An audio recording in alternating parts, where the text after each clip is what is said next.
बहुत जल्द आखिरी लॉन्ग मार्च का आगाज करेंगे। पाकिस्तान तहरीक इंसाफ के चेयरमैन इमरान खान ने कहा है कि मुल्क में साफ और शफाफ इलेक्शन के लिए अब आखिरी धरना देंगे। मुल्क में अगली हुकूमत PTI की होगी।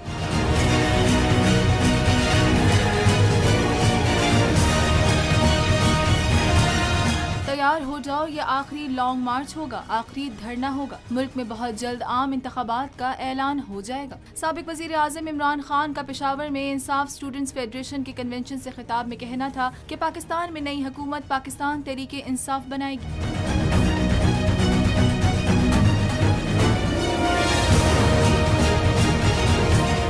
कप्तान का कहना था कि जब मैं एहतजाज के लिए कॉल दूंगा तो सारे लोग मेरा साथ देने के लिए पहुंच जाना। PTI चेयरमैन इमरान खान ने कहा कि वफाकी वजीर दाखिला राना सनाउल्लाह की पुलिस इस बार हमें रोक नहीं पाएगी। उनकी आंसू गैस और रबड़ की गोलियां भी बेअसर हो जाएंगी।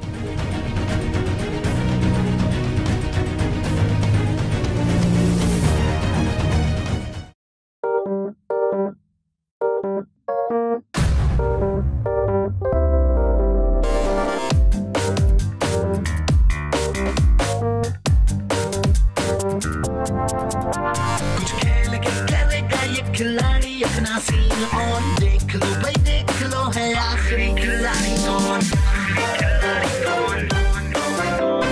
आखिरी खिलाड़ी कौन, कुछ खेल के करेगा ये खिलाड़ी अपना सीन ऑन, देख लो भाई। यहाँ ऐसा कुछ नहीं होगा। दिमाग चलाओ, जवाब बताओ और लाखों ले जाओ। आखिरी खिलाड़ी कौन? सबसे ज्यादा व्यूज, सबसे ज्यादा रील्स और सबसे ज्यादा रेटिंग के साथ बोल अब भी नंबर 1 पोजीशन पर बरकरार। सब्सक्राइब करें और बेल दबाएं ताकि कोई खबर रह न जाए।